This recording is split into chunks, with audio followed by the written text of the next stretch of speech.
Oke, Ibu lanjutkan. Jadi koloid itu tadi contohnya santan, susu ya. Jadi kalau kita perhatikan itu seperti satu senyawa, ternyata tidak. Jadi susu itu terdiri dari air dengan susu. Santan juga sama, ada airnya. Jadi itu nggak bisa dikatakan zat tunggal. Itu harus dikelompokkan kecampuran karena dia terdiri dari dua jenis zat. Suspensi. Apa perbedaan larutan dengan suspensi? Kalau larutan kita tidak bisa membedakan yang mana zat terlarut, yang mana pelarut. Artinya kita tidak bisa membedakan setelah menjadi larutan. Contoh kita buat air ditambah gula. Setelah kita aduk, itulah larutan. Kita tidak bisa lagi membedakan yang mana gula. Sedangkan kalau pada suspensi itu bisa kita bedakan. Contohnya campuran air dengan pasir atau campuran air dengan kopi. Maka itu kelompok suspensi, bukan kelompok larutan. Suspensi itu ada residunya atau ada sampahnya, ada pertinggalnya. Sedangkan larutan tidak ya. Jadi kalau misalnya cara membedakan larutan, koloid dengan suspensi bisa dengan efek tindal. Efek tindal itu menghamburkan cahaya kepada larutan tersebut.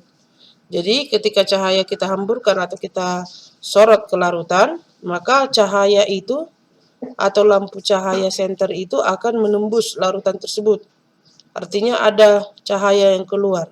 Sedangkan kalau koloid itu akan terjadi berpendar. Berpendar artinya cahaya itu masuk di dalam larutan tersebut. Jadi dia tidak keluar.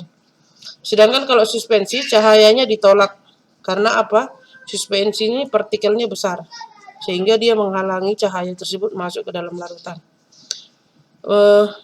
Mungkin itu yang bisa Ibu jelaskan tentang zat tunggal dengan campuran. Jadi zat tunggal itu berdiri sendiri, campuran itu terdiri dari 2 atau 3 jenis zat. Campuran ada 2, campuran itu ada 3, pertama larutan, koloid, dan suspensi. Sedangkan kalau zat tunggal itu ada kategori unsur dan senyawa.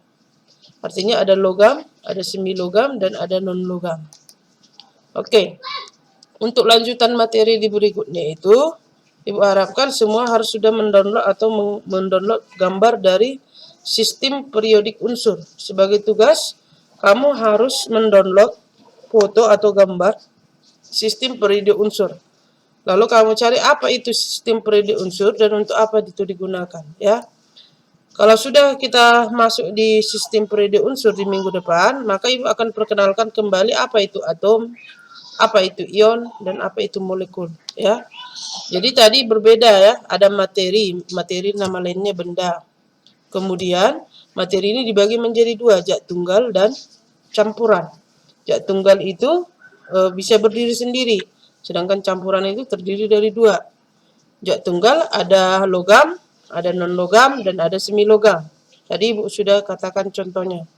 Jadi penjelasan Ibu berikut kamu catatkan di catatanmu. Bila perlu ditambahi apa saja yang perlu di sana. Tugasnya Ibu kasih itu mengambil foto atau gambar dari sistem periodik unsur, kemudian kamu gambarkan kembali di catatanmu sistem periodik unsur. Nanti setelah pertemuan minggu depan, Ibu nampak foto atau gambar dari sistem periodik unsur yang Ibu suruh, Ibu lanjutkan dengan materi partikel, molekul, serta ion. Mungkin itu saja yang bisa Ibu bagikan pada pagi hari ini. Sekian dan terima kasih.